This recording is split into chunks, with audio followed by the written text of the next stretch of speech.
Nanti antum tulis informasi di situ, ya kan? Hmm,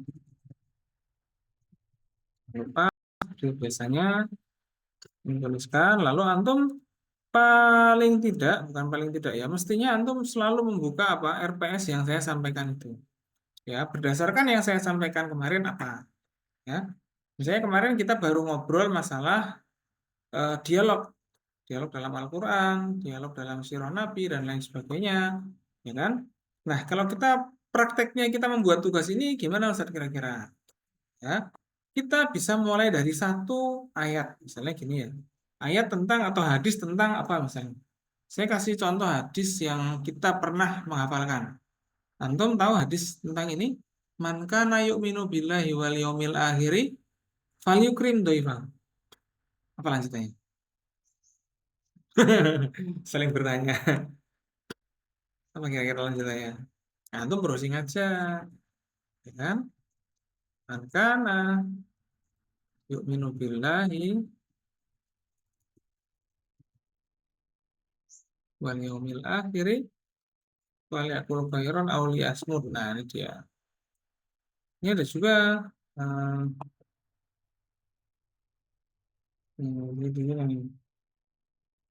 ini value cream dari bahu. Jadi ada banyak ya. Hadis itu akan mudah untuk kita nyari nih. Ini hadis riwayat Bukhari.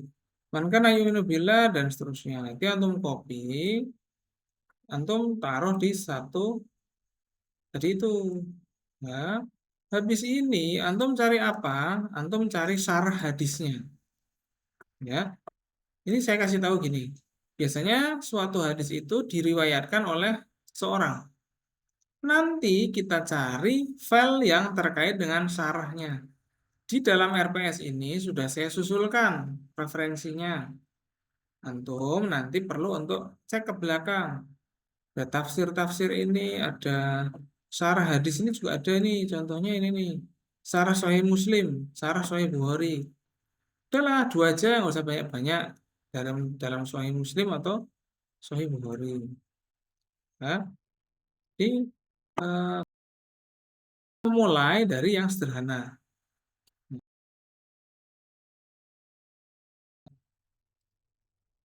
Loading ya.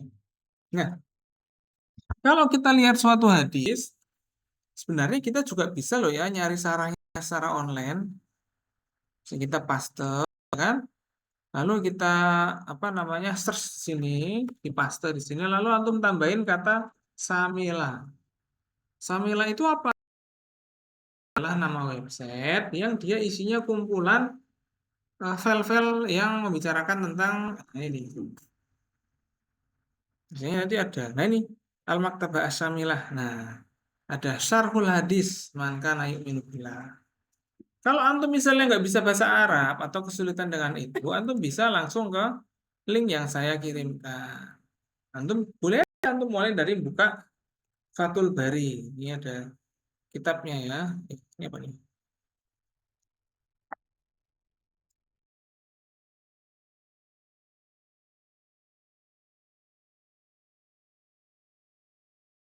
Bisa di apa namanya? Di copy.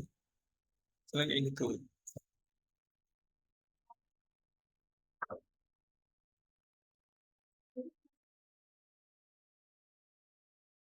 Nah, kita tarik. Atau kita baca sarah hadisnya. An Abi Hurairah fi Sahihaini. Abi Hurairah fi Sahihaini. Sahihaini itu berarti maksudnya Sahih Bukhari dan Sahih Muslim. Ya. Nah, ini contoh terjemahannya. Fathul Bari. Nanti antum bisa cek ya yang PDF-nya. Antum scroll ke bawah, antum pilih apa? PDF. Ya. Nanti di sini ada banyak jilidnya. Nanti di sini bisa kelihatan juz 62. Wah, juz 62. Ini sarah hadis apa nih ya? Kitab Sarah Riyadus Sholihin. Wah, ini Sarah Riyadus Sholihin. Riyadus Sholihin itu sudah Sarah Sahih Bukhari. Ya. Nah, ini antum bisa mulai misalnya dari satu hadis. Kan? Tuh, nanti antum atau antum bisa ke website yang berbahasa Arab ini, lalu antum apa? Antum terjemahkan. Bisa dengan Google, oke. Tapi jangan lupa kalau antum menerjemahkan dengan Google, harap cek kembali hasil terjemahannya. Nah, apa boleh saya terjemahkan dengan Google? Kalau saya bilang boleh saja. Hanya antum harus mengecek ulang terjemahannya, ya kan? Itu namanya kita mencari keterangan, translate. Ya. Wah, terbatas nih. Kalau gitu nanti kita pindah ke ini. Kalau terbatas, kita cek di sini. Open in Google Translate. Nah, nanti dia akan menunjukkan translationnya. Oh, salah satu sifat keimanan yang menguatkan keimanan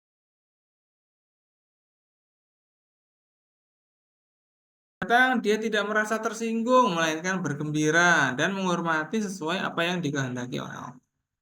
Menghormati tamu tuh kayaknya kelihatannya gampang ya.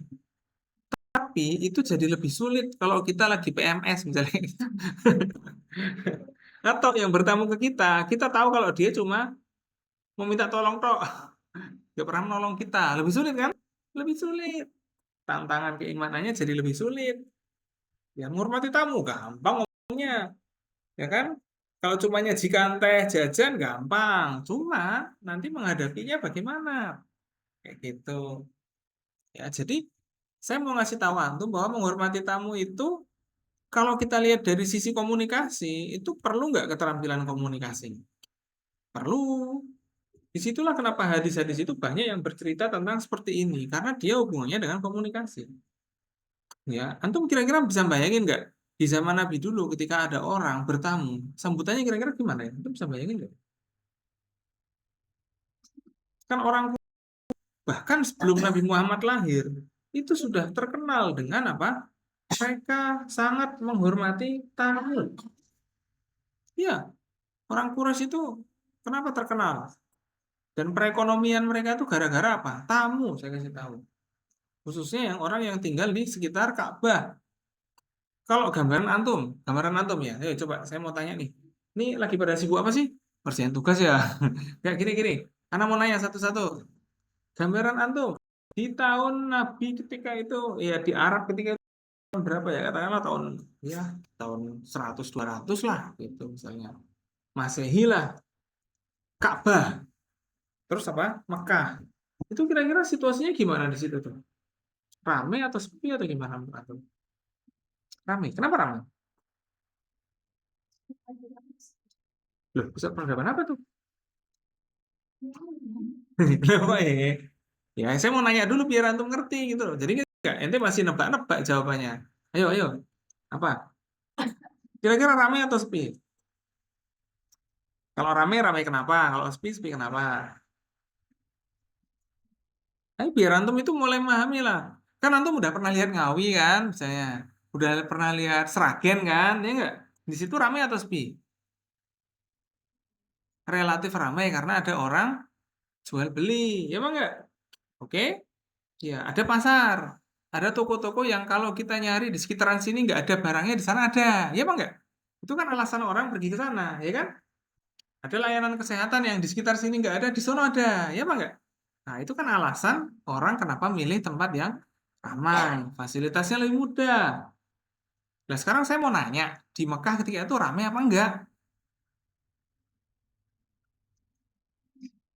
Ramainya kenapa? Itu pertanyaan Anda. Banyak apa? Yang sekitar Ka'bah. Nah, ente. Biar ente itu bisa merekonstruksi situasinya gimana. Terus dari situ ente bisa membayangkan masa depan ente gimana. Itu namanya kita latihan merekonstruksi suatu kondisi. Kalau saya bilang rame, tapi musiman. Musim apa? Musim kalau ada orang pada ziarah ke Ka'bah. Loh, siapa yang ziarah Ka'bah? Halo?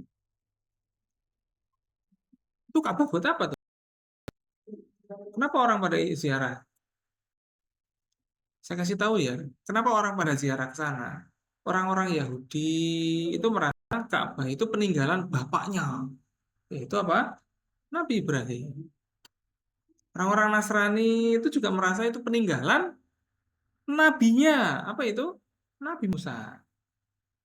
Iya, maksudnya ya itu masih masih apa namanya masih satu bapak.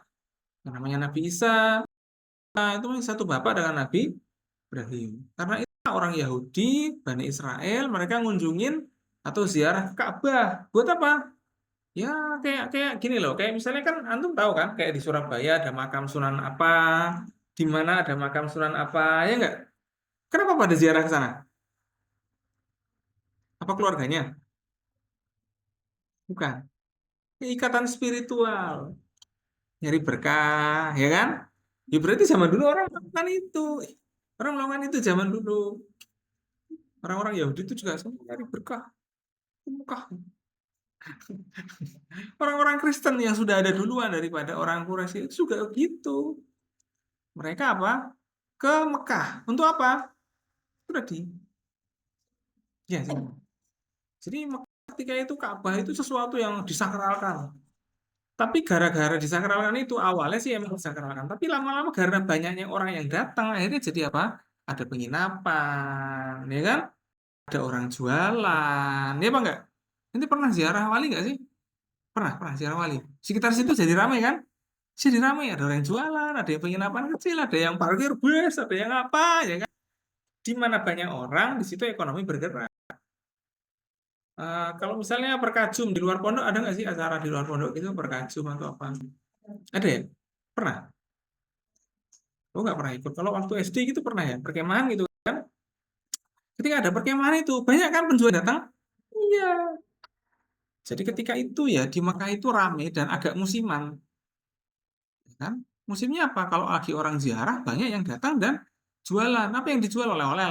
Misalnya, oleh-oleh khas Mekah. Apa kira-kira gitu? Daging unta kering, misalnya kayak gitu. Atau apa ya kita nggak tahu lah. Tapi antum harus bayangkan itu sama kayak zaman sekarang, ya kan? Oleh-oleh khas. Pernah ziarah wali kemana? Zahra. Pernah ziarah wali kemana? Wali mana? Di mana? Di mana? Pontianak. Oh, ini apa namanya? Itu bukan ya disebut wali sih boleh aja sih. Apa namanya? Syekh Arsyad Banjari mungkin? Oh, nggak tahu, ya kan? Ya, jadi ada kan di sana kan ada kan? Tapi apakah yang ziarah itu semuanya keluarganya? Enggak, orang nyari berkah. Perjalanan spiritual dan lain sebagainya. Jadi Ka'bah itu juga lokasi perjalanan apa? Spiritual. Sehingga terbentuk masyarakat Arab yang dia terbiasa menghormati tamu. Apalagi di padang pasir seperti itu. Apa yang dibutuhkan? Air. Air. Air. Kalau kalau ente seandainya di tahun 200, tahun 200 Masehi di ente tinggal di Mekah, ente jualan apa? Jualan air dong. Panas jualan air lah. Kan Nabila itu misalnya itu di sono tahun 200 atau tahun 100 itu jualan apa? Jualan air atau buah kan gitu kan? Nah, iya emang kayak gitu. Ya peziarah itu menempuh jalan lama. Apa? Boleh. Tadi kan anak bilang buka aja. Ini hasilnya kayaknya tidak masalah apa gimana ya? Oh, ya, ya baik. Nah, jadi gitu ya teman-teman sekalian ya. Eh, ya, oke. Nah, jadi gitu ya teman-teman ya. Jadi menghormati tamu itu adalah budaya yang sangat luar biasa. Seandainya ente ada di Arab ketika itu, mesti ente akan jadi orang yang menghormati tamu karena memang banyak tamu, menyediakan air dan lain sebagainya itu. Nah, ini dia.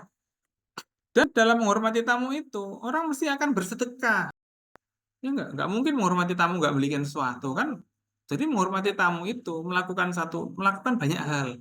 Dia berkomunikasi dengan baik, ya Pak nggak? Dia bersedekah juga, ya kan? Bahkan kadang-kadang dibawain sesuatu, dia memberikan hadiah. Coba, kan? Kayaknya sederhana ya menghormati tamu itu, tapi ternyata kalau dari sisi komunikasi ada tiga hal yang dilakukan. Pertama dia apa? Berkomunikasi dengan baik. Yang kedua apa? Dia bersedekah. Yang ketiga kan dia memberikan hadiah juga, ya kan? Kadang dari itu akan terjadi kunjungan selanjutnya. Nah, yang serius datang ke rumah, kayak gitu. Enggak, maksudnya ya intinya gitulah. Hmm. Loh, langsung nyolek yang lain. Nggak, maksud saya gitulah, ya. Karena itu teman-teman jangan mudah baper. Ini apa, baper. Di medsos, di chat apa, baper. Jangan. Kalau serius datang ke rumah. Jangan ngechat, kan gitu. Nggak. Kita lanjutkan aja. Berarti orang yang menghormati tamu itu, kenapa bisa disebut punya keimanan yang kuat? Karena tidak mudah untuk menghormati tamu itu. Apalagi situasinya kadang-kadang bisa tidak mendukung, ya kan? Contoh situasi tidak mendukung gimana? Ya ente kedatangan tamu nggak punya uang, lah kan susah kan gitu kan? Atau ente punya apa adanya kan susah. Nah, kadang-kadang yang jadi permasalahan. Nah, nah, jadi itu yang mau saya katakan kepada antum bahwa ya itu tadi nanti antum bisa diringkas ya itu ya. Nah, contohnya apa? Menghormati tamu.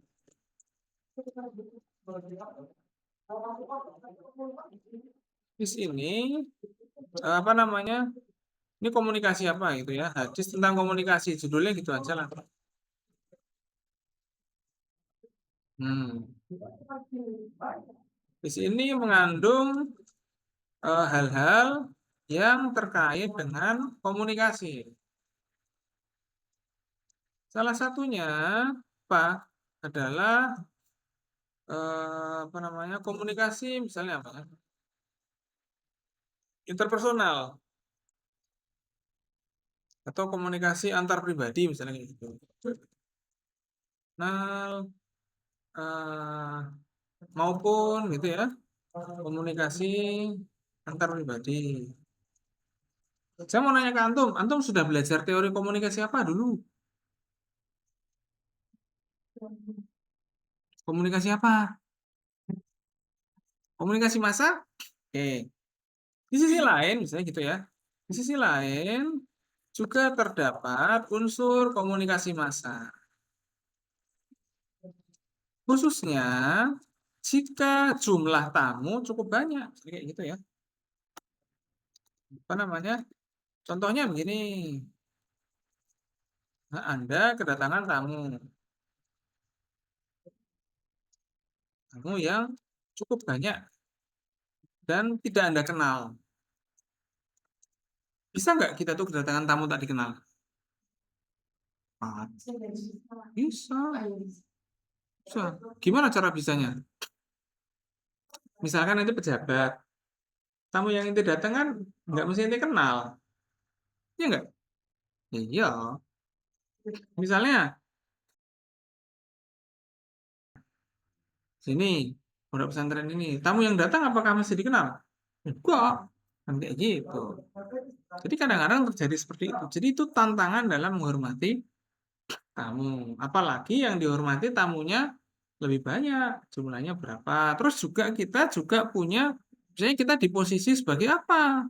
Kalau menghormati tamu beda loh dengan menerima tamu.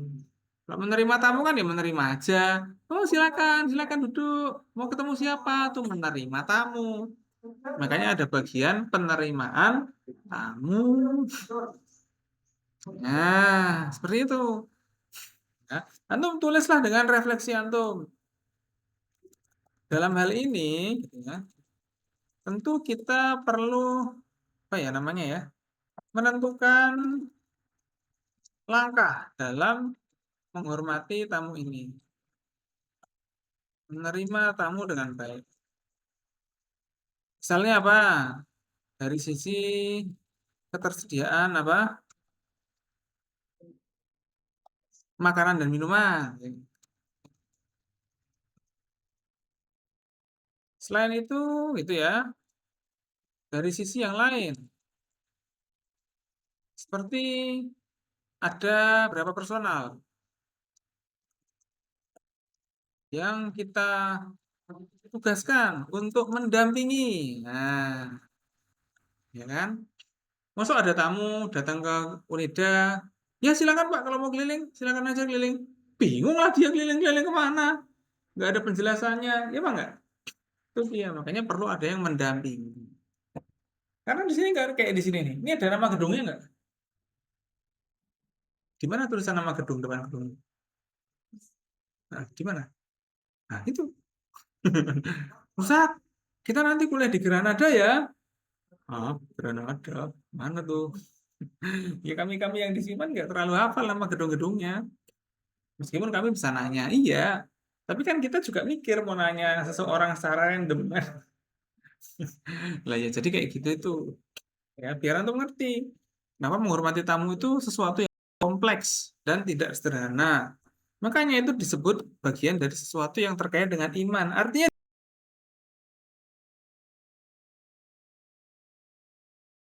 nanti misalnya kayak gini nih, antum ambil dari sarah ini. Halo, halo. Antum dari sarah ini, antum kutip footnote-nya. Nah, kayak gitu. Ya kan? Atau antum tulis dulu sarahnya. Makna hadis ini dijelaskan oleh siapa? Sini ada nama penulisnya. Nih, Ahmad Utaibah. Nah, ini kalau antum klik kanan di sini, nanti open new tab, nanti dia akan menunjukkan informasi kitabnya. Nih contohnya informasinya. Syekh At-Thayyib Ahmad Qutaibah. Oh, judul bukunya Syarah Riyadhus Shalihin. Oh, gitu.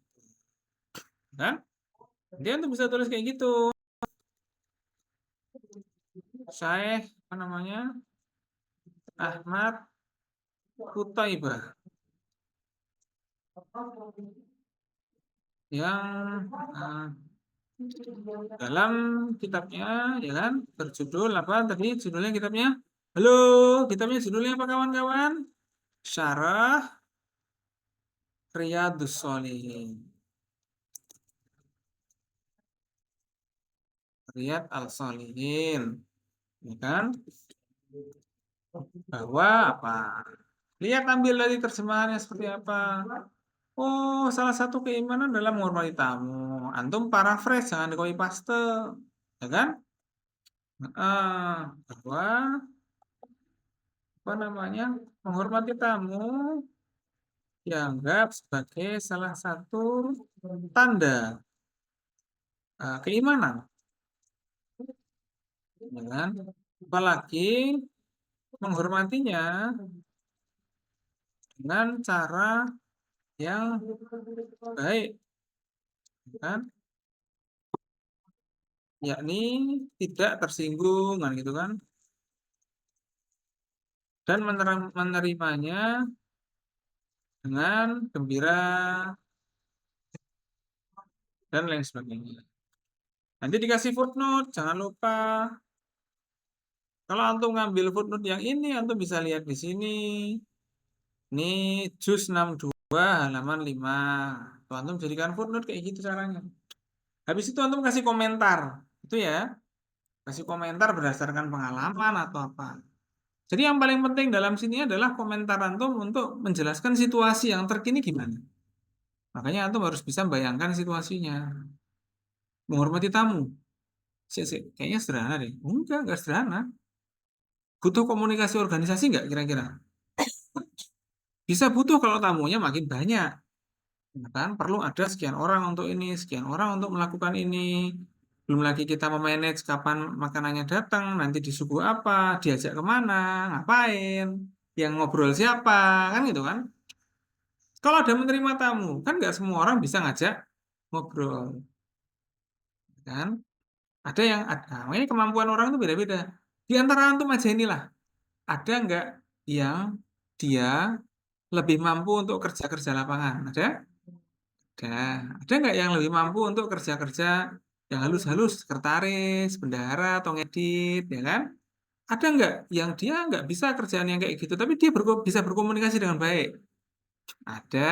Meskipun dia nggak bisa ngetik, dia nggak bisa apa kerja-kerja kasar, beresin AC kayak siapa namanya tadi, kayak gadis itu, nggak bisa bongkar AC atau ya nggak berani juga ya takut kesetrum misalnya kayak gitu kan. Tapi kan dibongkar. Jadi itu berarti antum punya kemampuan masing-masing yang berbeda. Nah, dari situ memang membutuhkan komunikasi organisasi yang baik. Ya, entah itu nanti, misalnya ya, entah itu nanti mengkomunikasikan timingnya atau membuat tulisan-tulisan yang terkait atau mengundang orang-orang yang penting, ya kan? Jangan sampai tamu itu disambut dengan sesuatu yang tidak penting sehingga dia kecewa. Kalau ada tamu, apa kadang-kadang perlu pimpinan pondok atau apa yang menyambut. Karena itu tadi, ya kan? Walaupun kayak gimana pun bentuk tamunya, karena tamu itu beda-beda. Ada nggak tamu yang datang ke sini untuk pengen tahu saja? Ada. Ada nggak tamu yang datang ke sini pengen nyumbang aslinya? Ada, saya yakin. Tapi nanti kan keputusannya bisa berbeda. Pengen nyumbang, tapi ternyata kok sambutannya gue jidan. Ya lah ya, slow kan gitu kan. Ada tamu ke sini pengen tahu aja, tapi ternyata malah terkesan. Oh, ternyata habis terkesan itu ternyata dia temannya pejabat dan lain sebagainya. Habis itu malah bisa jadi kayak gitu. Itu tadi yang saya bilang bahwa menghormati tamu itu penting bukan dari sisi apanya, tapi apa? Karena itu standar. Makanya itu disebut dari man kana yu'minu billah. Antum jelaskan itu hadis itu menurut antum gimana, tapi habis itu ambil juga penjelasan dari sarah hadisnya untuk antum jabarkan lagi. Tidak tersinggung misalnya, gimana caranya? Lah ya kan kadang-kadang yang bertamu adalah teman antum. Kalau misalnya gini ya, antum misalnya di sini di prodi ilmu ini ada teman antum dari kampus luar yang dia juga semester dulu bareng antum semester satu kuliahnya misalnya gitu. Datang ke sini tapi bawa orang penting. Wah, ini gimana ini? Kan susah. Susahnya gimana Ustaz? Ya susah juga kita ngadepin dia, kita ngadepin orang pentingnya.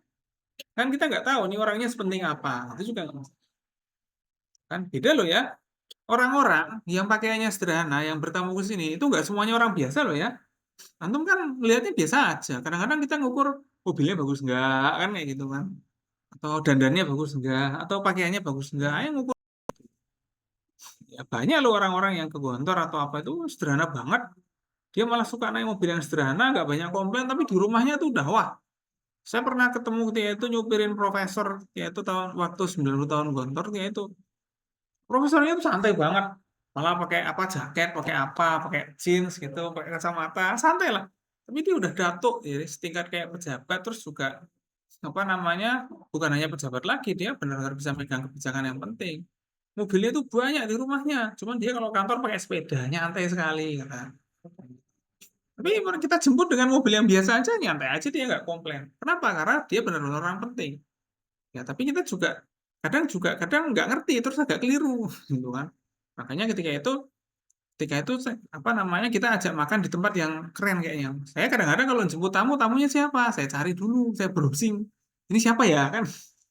Ya masa saya nyupirin siapa yang nggak saya tahu kan malah jadi masalah. Kalau di sana kan emang ada yang ini ya, staff-staff yang supir. Waktu itu saya juga masih staff juga seperti itu. Saya tanya, jemput tamu dong.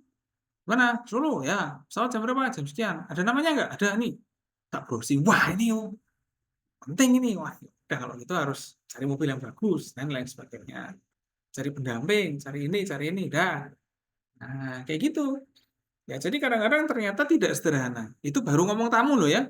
Belum ngomong fala apa namanya? Fala yu'dzarahu. Nanti ada lagi. Kalau di sini hadisnya apa? Hadisnya falyasil rohimahu.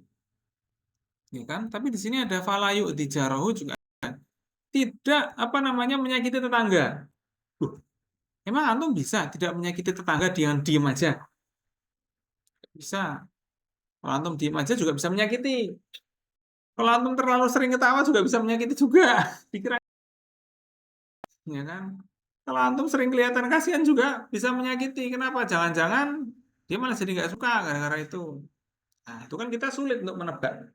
Karena tetangga itu kan ada bersama antum tiap hari, tiap waktu, rumahnya di samping antum, ada apa bisa denger kan itu kan? Lain dengan tamu, kalau tamu kan datangnya kalau-kalau saja kan gitu. Kalau apa datang, kalau apa ya datang kunjung. Ya. Tapi kalau tetangga nggak bisa. Makanya tetangga itu udah kayak keluarga kalau dalam Islam itu kayak dianggap keluarga. Kenapa ya? Itu tadi banyak perintah Nabi tentang menghormati tetangga. Itu seolah-olah tetangga itu kayak seolah-olah orang yang akan dapat warisan dari ente, seolah-olah kayak gitu. Ya, itu makanya dalam hadis itu disebutkan apa ya hadis ini? Saya carilah. Apa namanya? Hadis tentang misalnya ya menghormati tetangga. Banyak ya. Nah ini jelas ini paruding. Nah ini tidak tidak akan masuk surga siapa saja yang tetangganya tidak aman dari gangguannya. Ini saya agak nggak tahu ya bahasa Arabnya apa kira-kira. Apa namanya? Saya nggak lupa ya. Ya toh antum kalau paling enak browsingnya pakai bahasa Arab. Hadis an Ikramul Jar.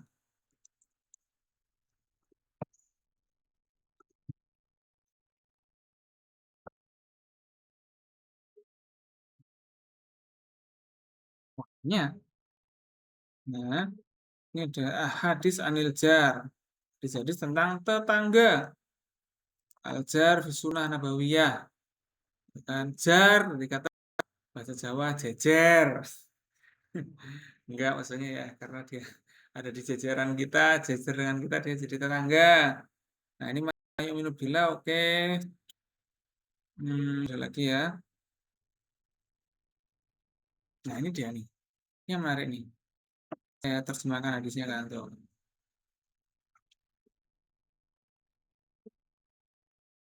Ini dia.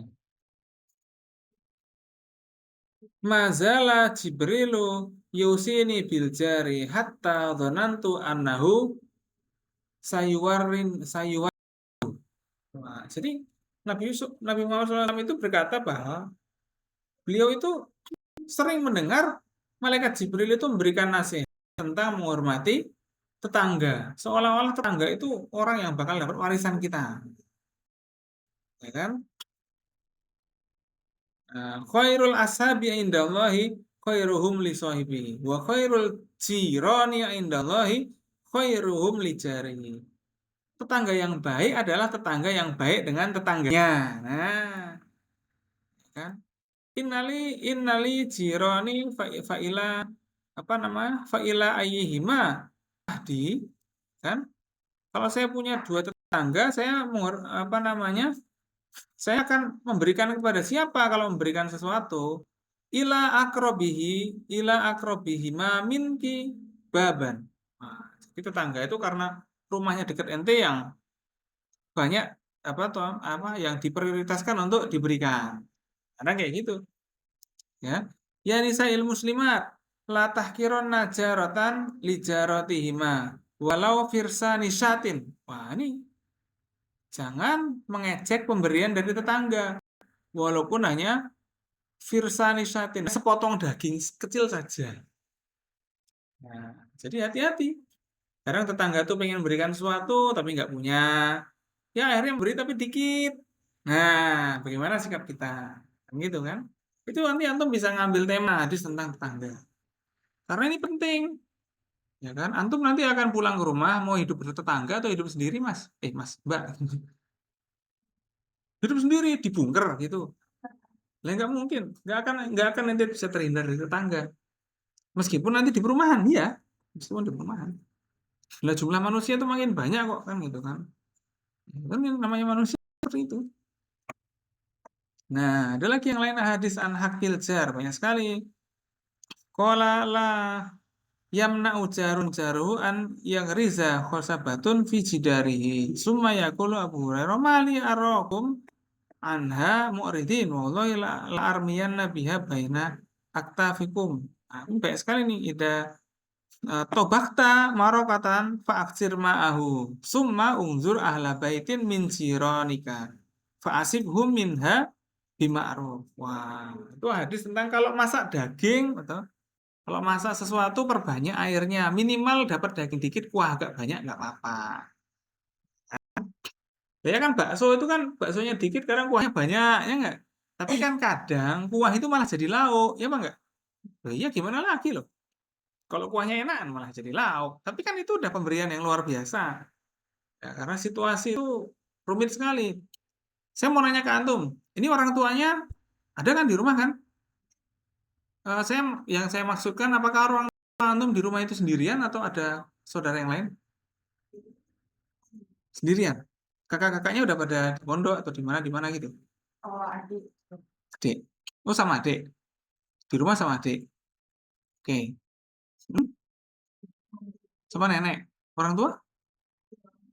Orang tua sama nenek. Tapi nggak ada kakak adik itu? Nggak ada. Oke. Tapi kalau ente datang, masak-masak makan yang enak gitu ya? Nah, tapi seandainya sekarang ente datang mendadak, apakah mereka makan enak? Karena nggak yakin. Gitu. Mereka makan enak kalau ente ada gitu aja. Kalau enggak ya mereka kembali ke hidup sederhana. Kasih tahu antum, ya kan? Tuh sampingnya siapa? Gadis kalau ente pulang ke rumah, eh kalau ente di rumah orang tuanya sama saudara ente atau di rumah? Sih di rumah. Kalau ente pulang, masa enak nggak?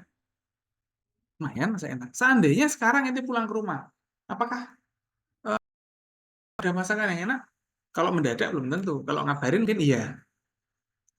Tapi mungkin mereka di rumah sekarang kalau sendiri makan sederhana. Jangan-jangan ya hanya makan itu tadi daging atau kuahnya yang banyak. Kadang-kadang kayak gitu. Untuk apa? Untuk bayar SPP antum, gitu loh. Itulah namanya pengorbanan. Maka teman-teman ya jangan setengah-setengah, kan? Jangan jangan tanggung-tanggung kalau mau berbuat, mau beramal jangan tanggung-tanggung. Kadang kita di sini kadang berkorban. Ya benar berkorban. Karena itu namanya latihan. Yang paling penting adalah latihannya. Ya kan? Antum kadang dapat kerjaan yang sulit dan lain sebagainya itu latihannya. Kalau orang tua antum di sini melihat antum kesulitan dalam kepanitiaan atau apa, mesti mereka senang. Kenapa? Oh, antum dapat latihan yang baik. Itu sebenarnya kayak gitu. Ya kan? Nah, itu sebenarnya antum kan kayaknya kurang kurang apa namanya? Sesekali antum berpikir seperti itu. Itu ya. Jadi gitu ya teman-teman kurang apa? Kurang nyadar. Makanya saya mau bilang ke antum bahwa ya itu tadi ya, orang tua itu fokus pembiayaan untuk kita. Saya yakin sekali, ya kan? Untuk antum dan lain sebagainya. Maka di sini jangan tanggung-tanggung. Kuliahnya harus dapat yang banyak. Kalau bisa nilainya yang sempurna, maksudnya yang bagus lah paling enggak. Ini tugas dari saya kerjakan yang bagus. Kayak gitu itu bagian dari antum nggak tanggung-tanggung, ya kan? Saya tahu di sini mungkin sambil ngapain atau mengerjakan tugas apa dan lain sebagainya. Saya sangat paham. Tapi jangan mengurangi keseriusan. Itu ya. Nggak ada masalah kadang-kadang nggak memperhatikan dan lain sebagainya. Nggak ada masalah. Tapi jangan mengurangi keseriusan. Kayak gitu. Ya. Mungkin nggak terlalu perhatian, tapi antum bisa serius. Bagus. Ya. Mungkin ya kan ada juga yang pura-pura perhatian tapi nggak serius. Banyak kan. Kan. Lalu dia, udah ngerjakan tugas? Belum ah. Udah kelihatan bagus-bagus gitu nggak ngerjakan tugas. Kan ada yang juga yang sederhana aja, biasa aja. Kalau diem, tenang, tugasnya jadi. Nah, makanya kalau saya nggak terlalu penting nanti antum kelihatan baik apa enggak, tapi kalau bisa ya benar-benar baik. Meskipun nggak di depan saya nggak apa-apa. Yang paling penting kan antum baik ke orang tua. Nah, paling baik pada yang lain. Itu yang penting buat saya. Ya nggak terlalu kelihatan baik depan saya, biasa aja saya kok. Ya kan? Kenapa? Yang paling penting bukan itu. Yang paling penting antum belajar dan menghormati prosesnya. Ya, gitu ya. Silakan minggu depan kami ingin tunggu antum, saya tunggu antum untuk memposting satu hadis misalnya dan ada syarahnya. Ya. Oke lah, kita mulai dari ini aja. Siapa ya? Sudah nemu hadisnya belum ya? Nah, sambil ngabsen kita ini Jadi yang tema yang kita bahas harus ada satu hadis. memang kita nyari hadis sama apa namanya teknis komunikasinya kayak gimana. Kan ini namanya sejarah pemikiran komunikasi. Berarti kita gali apa hadisnya dan kita rekonstruksi seandainya kayak gini gimana ya? Seandainya kayak gitu apa ya? Tantangan kita sekarang apa? Itu dibicarakan. Jadi ini membicarakan kasus yang real kayak gitu. Tapi kita menjabarkan prinsip-prinsip dalam berkomunikasi. Kayak gitu maksud anak. Ya, antum kan sudah banyak hadis mahfuzat. Tapi kan karena itu jarang dikaji, jarang diulang lagi. Jadi antum nggak bisa pakai, kan gitu kan? Padahal itu sebenarnya yang pengen kita diskusikan di kelas ini. Ya. Jadi nanti emang emang nggak kayak makalah jadinya, tapi emang ini makalah. Makalah yang saya inginkan bentuknya seperti ini. Antum mengambil satu hadis, lalu apa? Cari sarahnya. Walaupun translatean nggak apa-apa. Ditranslate, ini sarahnya kayak gini nih contohnya. Kan tadi kan ada ya. Nih sarahnya, antum copy paste di sana nggak apa-apa. Oh, ini ada lagi nih. Fadhaif alladzi anzalahu dan seterusnya dan seterusnya. Ini antum paste ke sana, antum simpulkan. Antum misalnya paste di Google Translate ya kayak gini ya. Antum simpulkan. Lalu antum kutip bukunya, ya kan? Yang akan saya nilai apa? Kemampuan antum menulis ringkasan itu dan berapa referensinya. Kan makanya saran saya diperbanyak referensinya dan juga apa? Komentar kayak gini, apa namanya? Penjelasan kayak gini. Analisis hadisnya. Ya, kalau analisis ini makin bagus kalau antum tambahkan dengan teori tertentu. Misalnya antum sudah belajar komunikasi apa? Organisasi. Oke, siapa? Antum tulis studi, nggak apa. Ini menurut saya. Nah, tulis kayak gitu. Ya, hal ini menurut saya gitu ya relevan dengan komunikasi organisasi apa teori gitu ya. Komunikasi organisasi siapa? Contohnya pencetus teori komunikasi organisasi siapa? Halo teman-teman. Yes. Halo. Ya, ya di browsing lah. Browsing, ya enggak? Nah, teori komunikasi organisasi. Apa? Kayak gitu. Itulah kenapa antum perlu belajar teori itu supaya nanti ketika belajar sejarah ini kan, oh ini ada Goldhaber. Ya, misalnya kayak gitu. Teori komunikasi organisasi yang dicetuskan oleh Goldhaber tahun berapa? Jadi 1980 ya kalau nggak salah. Jadi kayak gitu. 86 sorry. Bahwa apa gitu. Komunikasi organisasi adalah apa? Ternyata menerima tamu ini juga sangat relate dengan komunikasi organisasi. Kalau tamunya banyak misalnya kayak gitu. Boleh aja untuk tulis kayak gitu. Itu namanya kita mencari satu prinsip terus juga melacak ini bisa dipakai di mana? Dalam teori komunikasi, dalam kehidupan sosial. Tapi jangan lupa hadisnya dan juga syarahnya, kitab syarah hadisnya. Itu yang saya mau nilai. Nilai apa? Hadisnya apa? Syarah hadisnya apa? Sama antum bisa menghubungkan dengan komunikasi apa? Itu karena kita bicaranya sejarah, pemikiran, komunikasi. Sejarah jelas hadisnya. Pemikiran apa? Ya tadi syarah hadisnya itu pemikiran, ya kan? Komunikasi Islam. Ya udah nanti jelaskan situasi terkini kayak gimana dan teori komunikasinya kayak gimana. Jadi kayak gitu. Ya, jadi yang akan saya nilai itu ya teman-teman ya dalam tugas ini sampai 3.000 kata. 3.000 kata aja, nggak usah banyak-banyak. Ya, 3.000 kata aja. Ya, itu makanya harus nyicil. Dan kalau antum bingung, diskusi dengan kami. Diskusi dengan saya. Ya, siapa yang sudah memutuskan satu hadis nih? Coba kita lihat. Loh iya, biar nanti kita diskusi terus. Itu maksud saya. Antum kan kemarin udah nulis sejarah, kan? Sekarang kita mengkaji lebih sejarahnya. Antum boleh aja, misalnya gini ya. Misalnya antum melanjutkan apa namanya sejarah kemarin, boleh aja. Contohnya yang kemarin bahas perang Badar atau hadis tentang Romawi, hadis tentang Persia atau apa, boleh dilanjutkan. Boleh, asal ketemu hadisnya lalu penjelasannya apa, lalu cerita ke saya kayak gimana. Boleh, boleh sekali. Misalnya siapa yang kemarin bahas Persia tuh? Ente ya bahas Persia ya. Ya, nanti ente cari aja hadis tentang Salman Al Farisi misalnya kayak gitu. Atau kisah Salman Al Farisi boleh. Karena itu menunjukkan pemikiran komunikasinya Salman Al Farisi.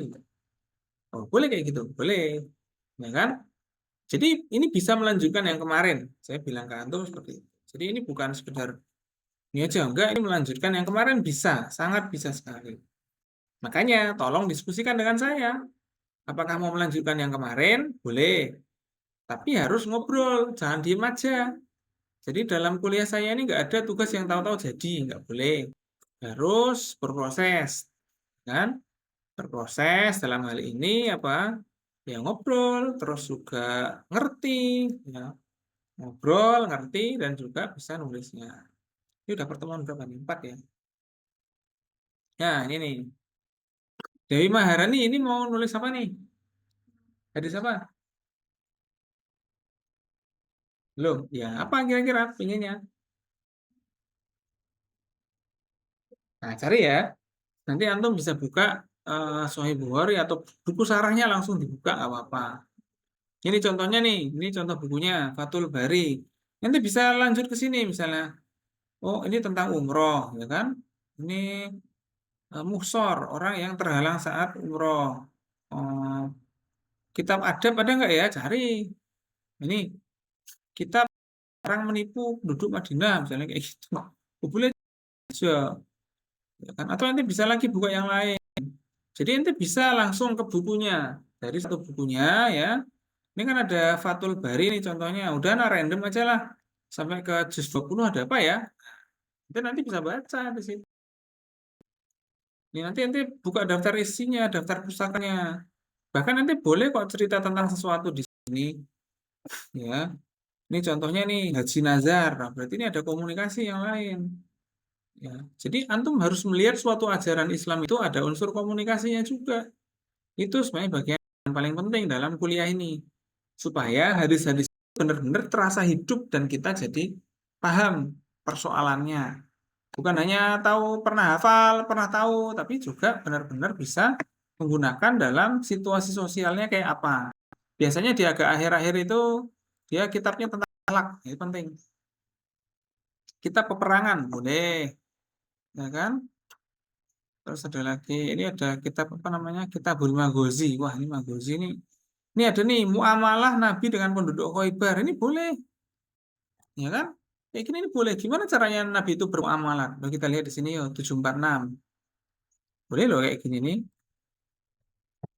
Muamalah Nabi dengan penduduk Khaibar. Kayak gimana tuh? 74 ini 743, 744, 745, 46. Nah, ini dia nih. Nabi memberikan Khaibar kepada orang Yahudi untuk mereka kelola dan mereka tanami. Oh, berarti apa di situ?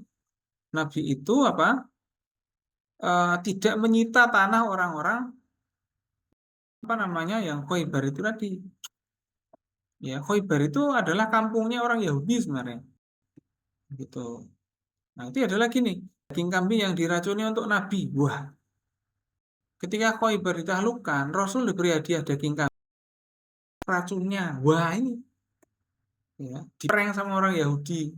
Kenapa? Karena Khaibar ini diusir. Ya, Yahudi itu ada banyak ya. Ada apa namanya? Banyak kelompok-kelompoknya. Ada yang kelompoknya orang Khaibar. Ini melanggar perjanjian ketika itu. Perjanjian apa? Karena ketika terjadi pengepungan Madinah, itu kan ada perang Khandaq ya. Antum ingat nggak sih? Perang Khandaq. Perang Khandaq itu perang apa? Khandaq artinya apa, teman-teman? Parit. Loh, kok disebut perang parit kenapa? Ya, tepatnya nggak kelilingnya sih, nggak kelilingnya banget. Cuman beberapa tempat yang strategis itu dikasih parit, ya kan? Dikasih parit. Sehingga apa? Ya, kuda nggak bisa masuk, kan gitu kan? Nyebrang parit. Ya, say goodbye, kena panah, kan gitu kan? Masuk parit, lemparin batu aja selesai, kan gitu. Nah, jadi itu kalah akhirnya. Jadi ketika perang Khaybar itu, yang mengepung adalah siapa? Orang Quraisy. Tapi ada orang Yahudi yang ikut ngepung. Padahal orang Yahudi di Madinah itu sudah membuat kontrak dengan Nabi dalam piagam Madinah agar ketika Madinah diserang ikut bertahan. Lah orang Khaybar ini apa? Ikut mengepung kawan-kawan, kan sangat KA sekali kan itu. Kurang ajar maksudnya. Ya, jadi perjanjian itu, wah udah nih yang melanggar perjanjian usir gitu. Ayo kita usir, usir. Jadi bukan Nabi tidak manusiawi, bukan, tapi karena perjanjiannya gitu. Nabi sudah bikin perjanjian di awal ketika di Madinah, ini kota Madinah ini milik bersama. Ada Yahudi, ada orang Nasrani, ada orang apa wae ada di situ. Yang kafir juga ada, tapi kesepakatan sosialnya apa? Kalau kita diserang, kita semua bertahan bareng-bareng. Itu kesepakatannya gitu. Lah ternyata orang Khaybar ini mau dibujuk rayu orang Quraisy. Ayo, ikut ngepung Madinah yuk. Kita kan Muhammad dan kawan-kawannya. Oh, Iya, iya kita kalahkan. Lalu kalau kita menang, tak bagi dua Madinahnya buat ente. Wah, masih mau dia. Ini melanggar perjanjian dan diusir kawan-kawan. Nah, tuh. Nah, ini dia. Jadi ini juga apa namanya? Ini disebutkan nih contohnya nih ada hadis apa namanya? Usai Nabi menaklukkan Khaibar, apa namanya? Menghadirkan kambing. Dia semua menanyakan bagian mana yang uh, ini. Nah, wah ini Zainab binti Al Haris, ya. Nah, apa namanya? Nah, terus apa namanya? Oh, ini ada yang meninggal. Ya, Nabi makan sebagian, tapi ada juga sahabat yang meninggal gara-gara makan daging kambing. Jadi ya. Nah, tapi ternyata yang memberi racun ini dia ingin ini. Coba lihat ini ceritanya di sini. Apakah yang mendorongmu berbuat demikian? Wanita itu berkata, aku ingin jika engkau nabi, Allah akan menampakkan hal itu padamu. Wah, mau uji, mau ngeprank. Kalau nabi, gak akan kena racun, kan gitu kan. Tapi nabi akhirnya tidak memberi sanksi. Kenapa ya? Karena timah dia, ya itu alasannya, kan gitu. Wah, ini ceritanya panjang ini makan daging, perkara makan daging kambing satu aja ini ceritanya panjang banget nih sampai sini nih. Loh, ini ada kan? Ada hukumnya. Itu. Nah, jadi nanti kalau antum ketemu kitabnya adalah Kitabul Akhlak, ya itu malah pas. Jadi hadis-hadisnya tentang komunikasi dan lain sebagainya malah jadi tepat, ya. Nah, itu yang saya maksud. Jadi teman-teman, saya harapkan apa? Mencari satu hadis dan baca dulu sarah hadis ini, misalnya, oh ini apa namanya? Kitab meminta pertolongan murtad. Apa ini? Menarik kan? Kitab Iqroh. Apa kitab itu? Kitab Al-Hiyal. Apa hiyal itu? Ini kan tipu daya dalam sholat, larangan menipu. Lah ini komunikasi kayak gini ini boleh nih. Ya kan? Dalam menipu-menipu ini Fathul Bari juz 4 ya. Mimpi. Wah, kitab mimpi. Wah, gimana tuh? Kan gitu kan? Mimpi tentang susu loh. Mimpi tentang gamis atau pakaian. Ya kan? Mimpi namanya eh tentang apa? Wah, ternyata ada ceritanya. Ya, teman-teman pernah mimpi tentang apa ya kira-kira ya? Nah, kita lihat ya. Jadi itu yang saya pengen antum itu baca hal-hal yang seperti ini. Mimpinya wanita, wah ini dia. Jika jika seorang wanita bermimpi sesuatu yang tidak ada kaitannya, maka mimpi itu untuk suaminya. Nah, kadang-kadang kayak gitu ternyata, ya kan? Nah, di situ ada mimpi Usman punya mata air yang mengalir, wah, gitu kan? Ada mimpi yang lain, nanti diceritakan lagi mimpi buruk, gitu kan? Nah, mimpi apalagi? Ini banyak cerita tentang mimpi. Mimpi tentang susu. Aku diberi secangkir susu, ya kan? Ilmu. Oh, berarti dia akan dapat sesuatu yang baru, gitu. Ya kan? Mimpi tentang apa lagi? Wah, ini di sini ada ceritanya, mimpi-mimpi tentang ini. Wah, anak asrop laban, misalnya kayak gitu, ya kan? Wah, anak asrop saya, karena nggak tahu kalau mimpi tentang teh, sih nggak ada, ya kan? Mimpi tentang pakaian, melihat orang-orang lalu mengenakan pakaian dan sebagainya. Apa itu? Agama. Agama. Apa maksudnya? Kan? Nah, kita nggak tahu. Keterangan hadis lah ini ada, kan? Gitu kan? Nah, jadi apa namanya? Beda-beda. Ada yang gamisnya sampai ke sini, sampai ke sini. Berarti apa maksudnya? Nah, ini disebutkan di sini. Ya, takwilannya adalah keimanan. Oh, jadi itu seolah-olah ada ujian keimanan yang akan datang, misalnya kayak gitu. Contoh, kan gitu kan? Ya, kita nggak tahu kan gitu kan. Mimpi menarik pakaian. Wah, itu tuh. Dan lain sebagainya. Nah, ini jadi ini ada sarah hadisnya. Kalau antum cuma baca hadisnya itu ini makanya ini sarahnya itu ada pelajaran kan gitu kan. Ini keterangan hadis ini adalah sarahnya. Itu yang penting.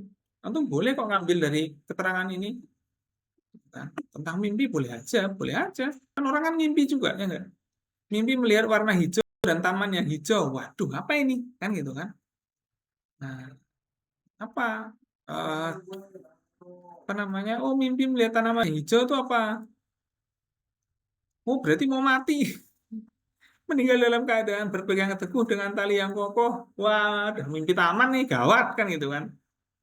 Nanti kalau misalnya kok tiba-tiba kakek antum atau nenek antum, wah, di malam antum mimpi ke taman. Wah, ini panggilan. Hanya itu. Cek aja dulu kan. Mimpi apa ini? Dia cerita macam-macam di sini. Jadi itu hadis itu ini yang belum kita tahu, ya kan? Makanya kita perlu namanya sejarah ya. Kita ngulek-ngulek itu tadi. Kita cari, bukan hanya sejarahnya aja.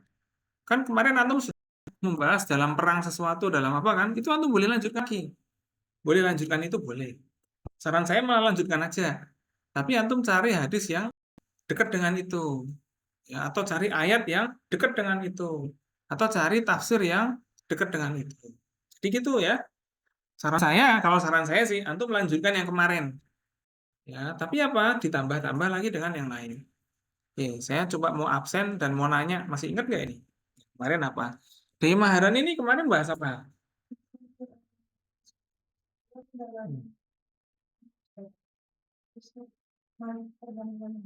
Bandingan mazhab. Oke, bisa untuk melanjutkan lagi. Misalnya kisah-kisah antar imam mazhab itu. Cari kisahnya. Saya kasih bocoran kisah yang menarik. Jadi suatu ketika Imam Syafi'i itu kan muridnya apa namanya Imam Malik ya. Ya, Imam Syafi'i itu bertanya gini ke Imam Malik, Imam Malik, saya mau nyari muridnya Imam Abu Hanifah nih, karena Abu Hanifah udah meninggal. Ya, karena apa Imam Hanafi ketika itu ya, Abu Hanifah, beliau itu pendiri mazhab Hanafi udah meninggal. Cuman Imam Syafi'i mau nanya sesuatu ke apa namanya muridnya Imam Hanafi ada nggak ya? Ah, kata Imam Malik ada. Nanti cari aja Imam siapa ya? Saya tak lupa namanya. Nah, itu cari itu muridnya. Imam Malik itu adalah orang yang kaya. Kalau ngajar bajunya bagus. Kalau naik kuda, kudanya bagus. Ibaratnya kayak zaman sekarang ada ustadz-ustadz yang kaya-kaya, gitu ya. Ada nggak kayak gitu? Wadah.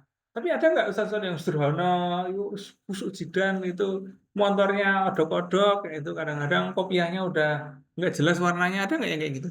Ada. Tapi ada nggak yang kaya? Ada juga. Nah, ketika itu Imam Syafi'i itu udah biasa lah dengan kekayaan Imam Malik, ya kan? Tapi disuruh ke muridnya Imam Abu Hanifah, ya. Itu namanya Imam Abu Hasan Syaibani. Ya, Imam As-Syaibani itu nanti ke situ. Imam Syafi'i akhirnya ke tempatnya Imam Hasan Syaibani. Lah, ternyata Imam Hasan Syaibani itu lebih kaya lagi dari Imam Malik. Masuk ruang tamu, Imam Hasan Syaibani itu lagi ngitung duit. Kretek, kretek, kretek. Itu kira-kira gimana? Nah, itu nanti yang dicari. Itu. Ada kisah yang lain. Dia ada cari nanti cari kisah yang lain bahwa Imam Syafi'i itu nggak kunut ketika sholat di padepokannya imam siapa. Nih, itu boleh kayak gitu. Nanti hubungkan secara pemikiran itu apa konsekuensi dan apa namanya kayak tadi loh keterangan hukumnya apa, terus juga kesimpulannya menurut ente apa. Kayak gitu. Makanya cari sarahnya. Ya, cari ceritanya itu boleh. Ya, cerita tentang mazhab itu juga boleh. Nah, kalau perlu nanti mungkin dari situ ada ketemu ayat atau hadis tertentu itu boleh. Ya, tapi intinya adalah itu tadi. Fatmadiyah masih ingat bahasa apa kemarin? Oke, kan itu ada hadis tentang Utsman ya. Nah, itu di highlight lagi, ya kan? Terus setelah itu ada konflik apa, bagaimana dan lain sebagainya. Boleh dilanjutkan, ya. Hadis Putri Rahma ini tentang apa nih? Oke, tentang ya. Terus ya silakan dilanjutkan lagi bahasanya sampai Al-Fatihnya menang kayak aja atau kajian hadis-hadis itu oleh siapa aja perawinya kayak boleh-boleh saja, ya kan? Apakah Al-Fatih itu memenangkan dengan mudah atau gimana? Kita juga nggak tahu. Silakan lanjutkan ceritanya. Bagaimana cara komunikasinya? Ya, Haifa Nabila, gimana nih? Masih ingat nggak? Kemarin bahas Piagam Madinah, boleh dilanjutkan. Tadi ada cerita Khoibar tadi kan, bicarakan itu nggak apa. Ya, Nabila Nur Mahmudah, gimana nih? Hah? Ya, dilanjutkan lagi cari tokoh Persia yang Muslim kayak Salman Al Farisi juga boleh aja cari ceritanya, kan? Gimana ceritanya dia kok bisa nyampe ke Arab? Kan dia orang Persia. Gimana ceritanya? Tahu nggak? Nggak tahu. Cari itu ceritanya. Itu ada dalam apa namanya dalam hadis juga ada. Dan Salman Al Farisi itu ketemu Nabi. Pertanyaan saya, Salman Al Farisi itu ketemu Nabi itu nguji dulu apa enggak? Nah, nggak nyambung ini. Sama Faris itu puji dulu. Ngujinya iya, ngujinya gimana? Puji kotanya. Maksudnya nguji ini Nabi beneran nggak sih? Gitu loh. Cari ceritanya, ini menarik, ya kan? Nida Isabila,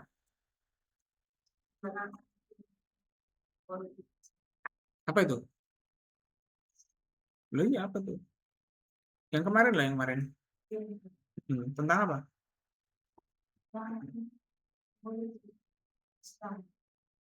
Bidangnya atau kisahnya apa? Gus, cari ya hadis tentang perjanjian Hudaybiyah sampai terjadinya pelanggaran perjanjian Hudaybiyah. Ya, perjanjian Hudaybiyah itu apakah sampai 10 tahun apa enggak? Kan perjanjiannya 10 tahun nggak ada peperangan. Sekarang pertanyaan saya, berakhir nggak sampai 10 tahun? Cari. Adanya terjadi pelanggaran. Raisa, oh, mana tuh? Oh, kenapa nih? Oh, bagus, bagus. Zahra, ya gimana nih? Kisahnya atau kasusnya tahu? Proses dakwah sembunyi-sembunyi atau terang-terangan? Keduanya boleh. Mulai dari sembunyi-sembunyi dulu. Maksudnya gini loh pertanyaan saya. Kok bisa sih orang mau beriman sama Nabi yang minoritas banget? Kan pertanyaan tuh. Apa faktornya? Ya enggak? Itu juga menarik. Kan? Apakah memang kemampuan komunikasinya Nabi atau ada orang yang tahu dan mendukung? Kayak awalnya juga kayaknya kena gangguan sihir deh. Akhirnya dibawa kemana? Akhirnya Nabi dibawa ke rumah sakit. Enggak. Ketika Nabi awal menerima wahyu di Gua Sur, pulang ke rumah, jadi ada surat Al-Muzammil, ya kan? Nah, habis itu apa? Ya istrinya Nabi yang, wah ini kenapa ya ini ya? Biasanya Uzla pulang ke rumah kok ketakutan. Ya istrinya Nabi ketika itu nggak tahu, ya enggak. Terus gimana? Dibawa kemana? Dibawa ke seorang kerabatnya yang seorang ahli kitab. Ya, cari. Dan gimana ceritanya? Kayak gitu. Dari situ nanti, oh bener ini. Berarti ini dia mengalami sama kayak nabi-nabi yang lain. Ini jadi nabi. Gitu. Ya, yaitu Warokah bin Naufal. Warokah bin Naufal tuh tahu kalau ciri-ciri orang, makanya disebutkan dalam ayat Al-Quran, ya'rifunahu ma ya'rifuna abna'ahum. Jadi orang ahli kitab, Yahudi Nasrani, itu tahu nabi akhir zaman tuh kayak gimana, itu kayak tahu anaknya sendiri. Kalau saya kan kadang masih lupa ini namanya siapa sih ini? Ini Zahra atau siapa sih ini? Oh ini Zahranya. Ya, gue kadang-kadang juga lupa juga. Ini ini gadis sama Nabila sih ini ketukar juga. Ini ini Haifa atau Raisa ini ketukar juga. Ya, saya juga meskipun kelihatannya sederhana, saya juga kadang-kadang ketukar. Tapi orang Yahudi Nasrani itu ketika melihat ciri-ciri kenabian nggak akan ketukar. Kayak gitu. Kenapa? Karena mereka benar-benar tahu ciri-cirinya. Termasuk Salman Al Farisi itu juga tahu ciri-ciri kenabian itu. Makanya itu diuji.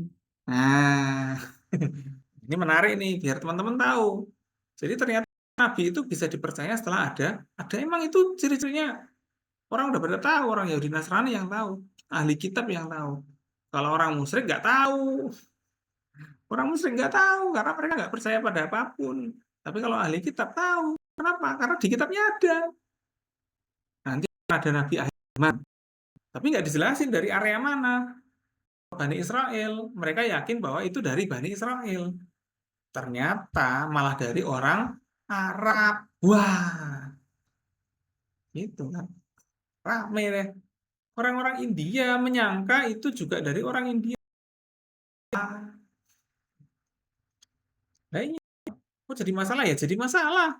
Ibaratnya kayak gini. Presiden Indonesia, tahu-tahu presidennya orang Cina. Lah kan nggak mungkin, ya nggak? Ibarat kayak gitulah Nabi itu. Sulit menerima, ya nggak? Kita bangsa hebat-hebat, banyak nabinya zaman dulu. Nabinya dari tempat lain. Lah, apa kata dunia kan gitu kan? Lainnya mah kayak gitu, kira-kira bahasanya kayak gitu. Ya, ibaratnya kayak gini nih. Kita nih Ilkom udah kerja keras bikin foto, bikin video. Oh, yang jadi ketua prodi lain. Wah, kayak gitu tuh. Betapa kebakarnya. Ya, ibaratnya kayak gitulah. Ya, oke itu dari saya yang bisa saya sampaikan. Kita tutup dengan bacaan hamdalah. Nah, itu ya, tolong dikerjakan. Kalau bingung tanyalah. Nah, kita diskusikan dan juga kita gimana cara nulisnya dan lain sebagainya.